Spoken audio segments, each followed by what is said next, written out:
Good afternoon, students.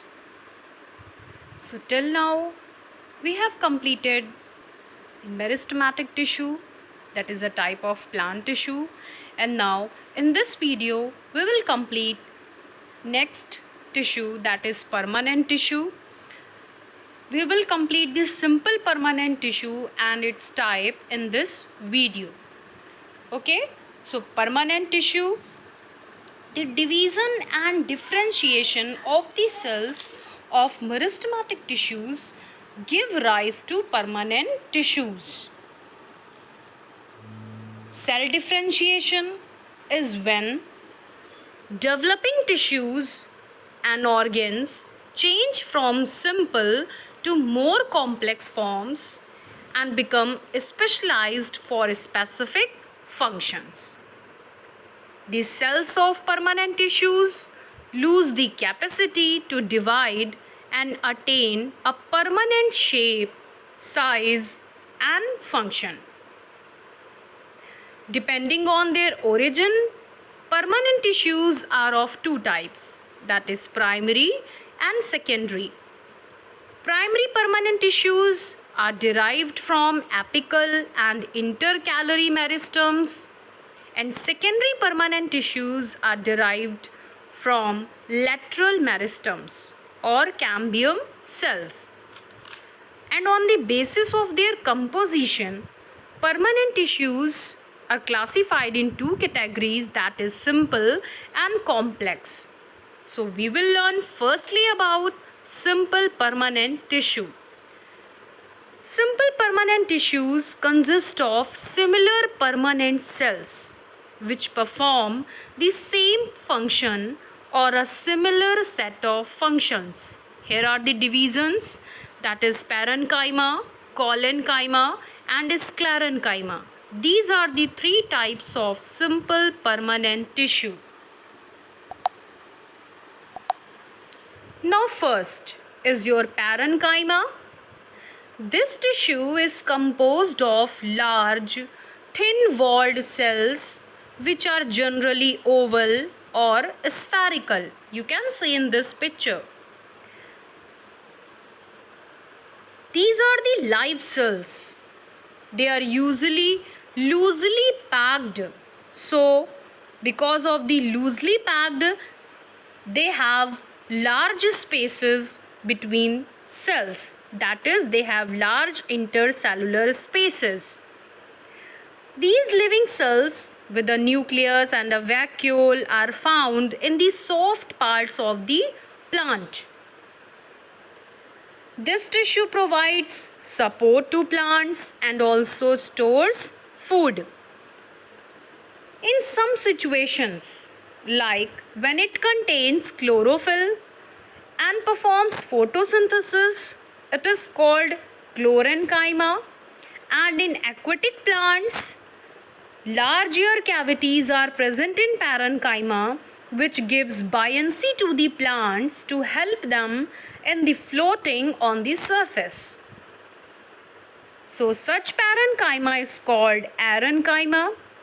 The difference between chlorenchyma and arenchyma is given in this picture.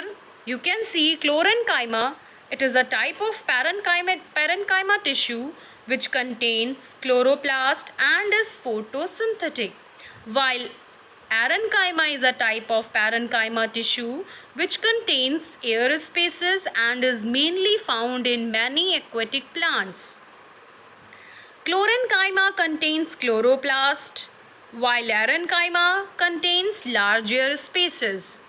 Chlorenchyma mainly occurs in the mesophyll of leaves of all green plants. Mesophyll, this is the mesophyll of leaves. You can see in this picture about the mesophyll of leaves. What is mesophyll? Mesophyll is the internal ground tissue which is located between the two epidermal cells of leaf. See this? Upper epidermis and lower epidermis. You can see upper epidermis and lower epidermis, the two layers. So mesophyll of leaves means it is the internal ground tissue which is located between the two epidermal cells of leaf. So third difference is mainly occurs in the mesophyll of leaves of all green plants, while arenchyma occurs in the stems and leaves of aquatic plants. Fourth one, chlorenchyma undergoes photosynthesis, while arenchyma provides buoyancy and to help aquatic plants to float. So this is the difference between chlorenchyma and arenchyma. Now come to the collenchyma. This tissue is composed of cells that are elongated and thickened with cellulose at the corners. You can see wall thickness here.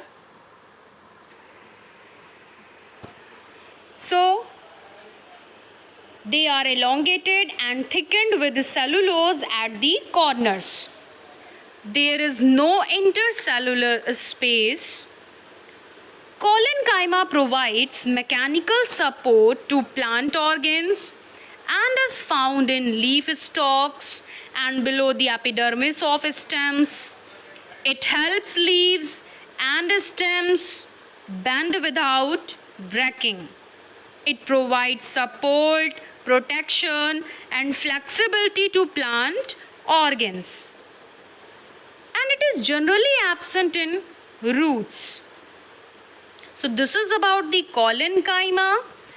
Next is your sclerenchyma. This tissue is composed of long, narrow cells whose walls are thickened with lignin. Lignin is a chemical that acts like cement, sticking fibers and hardening them. Sclerenchyma cells are dead. Like we have learned parenchyma and collenchyma, they are living cells, and sclerenchyma are dead. They are packed together closely, so they don't have intercellular space inside the cell. They are packed together closely so that they don't have internal space or intercellular space. They provide strength and flexibility to plant parts. They are present in stems, veins of leaves, the hard covering of seeds and nuts, and the husk of coconut. Fiber yielding plants like jute and flax contain these type of tissue, that is sclerenchymatous tissue. It provides strength to plant parts. So here about the parenchyma, its structure, its function, collenchyma, its structure, its function, and sclerenchyma, its structure and its function. Now next, the difference between parenchyma, collenchyma and sclerenchyma. You can see there are the differences. Parenchyma cells are found in every soft part of the plant. They are unspecialized cells. They consist of thin cell wall. Cell wall is made up of cellulose. They have intercellular space present between them. Consist of living cells at maturity. Photosynthesis, storage of food, gas exchange, floating of aqueous plants are the major functions. Same along with parenchyma, the difference of collenchyma is also given.